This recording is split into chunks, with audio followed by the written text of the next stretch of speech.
بسم اللہ الرحمن الرحیم۔ گزشتہ 2 نشستوں سے ہم وہ باتیں ذکر کرتے آ رہے ہیں جو کہ عوام الناس میں بہت زیادہ مشہور ہیں اور ان کو بالکل درست سمجھا جاتا ہے، حالانکہ وہ باتیں غلط ہیں، حقیقت کے ساتھ کوئی تعلق نہیں ان کا، وہ بے بنیاد اور بے اصل باتیں ہیں۔ 20 باتیں گزشتہ 2 نشستوں میں الحمدللہ بیان ہو چکی ہیں۔ آج کی نشست میں مزید 10 باتیں ذکر کرنے کا ارادہ ہے۔ نمبر 1، بعض لوگ یہ سمجھتے ہیں کہ اگر کوئی شخص دعا کر رہا ہو یا اذان دے رہا ہو تو اس صورت میں اس کے سامنے سے گزرنا جائز نہیں ہے۔ یاد رکھیے، بے اصل اور بے بنیاد بات ہے، حقیقت کے ساتھ کوئی تعلق نہیں۔ اگر کوئی شخص دعا کر رہا ہے یا پھر وہ اذان دے رہا ہے، آپ کو سامنے سے گزرنا ہے، آپ گزر جائیے، کوئی حرج کی بات نہیں ہے۔ نمبر 2، بعض لوگ یہ سمجھتے ہیں کہ اگر کوئی شخص ایسا بیمار ہو جائے کہ اس کے لیے بدن کا پاک رکھنا اور کپڑوں کا پاک رکھنا انتہائی مشکل ہو تو اس صورت میں اس کے لیے نماز میں معافی ہے۔ یاد رکھیے، یہ بے اصل اور بے بنیاد بات ہے، حقیقت کے ساتھ کوئی تعلق نہیں ہے۔ بیماری کی وجہ سے نماز معاف ہو جائے، نماز نہیں معاف ہوتی، بلکہ اس بیمار کو چاہیے کہ وہ علماء کرام، مفتیان اعظام کو اپنی بیماری بتلائے کہ مجھے یہ بیماری ہے، اس صورت میں کس طرح سے نماز پڑھ سکتا ہوں، کس طرح سے اپنے بدن کو پاک رکھ سکتا ہوں، کس طرح سے اپنے کپڑوں کو پاک رکھ سکتا ہوں، وہ آپ کو طریقہ بتلائیں گے، وہ آپ کی رہنمائی کریں گے۔ لہٰذا خود سے فیصلہ کرنا یہ درست نہیں ہے۔ نمبر 3، بہت سے لوگ یہ سمجھتے ہیں کہ سورۃ التوبہ جو 10ویں پارے میں ہے، اس کے شروع میں بسم اللہ الرحمن الرحیم پڑھنا کسی بھی صورت میں جائز نہیں ہے۔ یاد رکھیے، یہ بے اصل اور بے بنیاد بات ہے۔ صرف ایک صورت ہے کہ آپ بسم اللہ نہیں پڑھیں گے، وہ کون سی صورت ہے کہ آپ اس سے پہلی والی صورت سورہ انفال پڑھتے ہوئے آ رہے ہیں، وہ صورت ختم ہو گئی، اب آپ کو سورۃ التوبہ یعنی سورہ برات شروع کرنی ہے، تو اب اس صورت میں آپ بسم اللہ نہیں پڑھیں گے۔ اگر آپ تلاوت شروع کر رہے ہیں سورۃ التوبہ سے تو پھر آپ بسم اللہ الرحمن الرحیم بھی پڑھیں گے۔ نمبر 4، بعض لوگ یہ سمجھتے ہیں کہ اگر ہم نے زکوٰۃ ادا کی اور دینے والے کو نہ بتایا کہ یہ زکوٰۃ ہے تو اس صورت میں ہماری زکوٰۃ ادا نہیں ہوگی۔ یاد رکھیے، بے محض اور بے بنیاد بات ہے، حقیقت کے ساتھ کوئی تعلق نہیں ہے۔ آپ کسی کو زکوٰۃ دے رہے ہیں تو ضروری نہیں ہے آپ کے لیے بتلانا کہ یہ زکوٰۃ ہے۔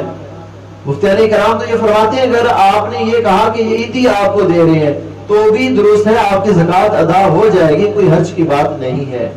نمبر 5، بعض خواتین یہ سمجھتی ہیں کہ جو زیور ہم نے پہنا ہوا ہے، اس پہنے ہوئے زیور پر زکوٰۃ نہیں ہے۔ یاد رکھیے، بے محض اور بے بنیاد بات ہے۔ جو زیور آپ نے پہنا ہے یا جو زیور آپ نے رکھا ہوا ہے، تمام کے تمام زیور پر، سونا اور چاندی، اس پر زکوٰۃ ہے، زکوٰۃ آپ کو ادا کرنی ہوگی۔ نمبر 6، بعض حضرات یہ سمجھتے ہیں کہ پیر کا مریدنی سے نکاح درست نہیں ہے، نکاح ہوتا ہی نہیں ہے، محرم ہو یا غیر محرم ہو۔ تو بھی یاد رکھیے، پیر کا مریدنی سے نکاح درست ہے، ہو جاتا ہے۔ نمبر 7، بعض لوگ یہ سمجھتے ہیں کہ میاں بیوی کو ایک پیر کا مرید نہیں ہونا چاہیے، کیونکہ اگر وہ ایک پیر کے مرید ہوں گے تو بہن بہن بن جائیں گے۔ تو بھائی یہ بھی بے محض بات ہے، بے اصل اور بے بنیاد بات ہے، حقیقت کے ساتھ کوئی تعلق نہیں ہے۔ ایک ہی پیر کے اگر میاں بیوی مرید ہونا چاہتے ہیں تو وہ ہو جائیں۔ بہن بھائی تو وہ ہوتے ہیں جو ماں جایا ہوں، یعنی ایک ہی بدن سے جنم لینے والا لڑکا اور لڑکی، وہ آپس میں حقیقی بہن بھائی ہوتے ہیں۔ نمبر 8، بعض لوگ یہ سمجھتے ہیں کہ اگر غصے میں طلاق دی جائے یا کسی کو دھمکانے کے لیے طلاق دی جائے تو طلاق واقع نہیں ہوتی۔ یاد رکھیے، بے محض اور بے بنیاد بات ہے۔ غصے میں طلاق دی یا ہنس کر دی، طلاق ہر صورت میں ہو جائے گی۔ دھمکانے کے لیے دی تب بھی طلاق ہو جاتی ہے۔ نمبر 9، بعض لوگ یہ سمجھتے ہیں کہ ولد الزنا یعنی جو زنا سے پیدا ہونے والا بچہ ہے اس کا ذبیحہ جائز نہیں ہے۔ زنا سے پیدا ہونے والا بچہ اگر کسی جانور کو ذبح کرے تو اس کے لیے یہ ذبح کرنا جائز نہیں ہے۔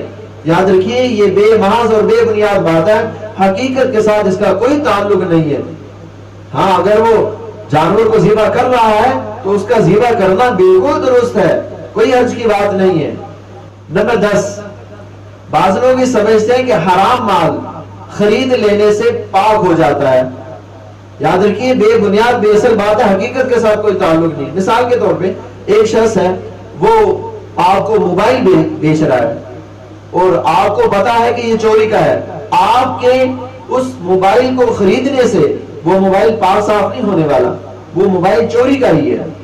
لہذا یہ وہ 10 باتیں ہیں جن کو ہمیں اپنے اندر سے، اپنے معاشرے کے اندر سے نکالنا ہے تاکہ ہمارا معاشرہ پرسکون زندگی گزار سکے اور امن کا گہوارہ بن جائے، اللہ اور اس کے رسول صلی اللہ علیہ وسلم کی محبتوں کو اپنے اندر سمونے کا ذریعہ بن جائے. اللہ تعالی ہماری اس نشست کو اپنے بارگاہ میں قبول فرمائے.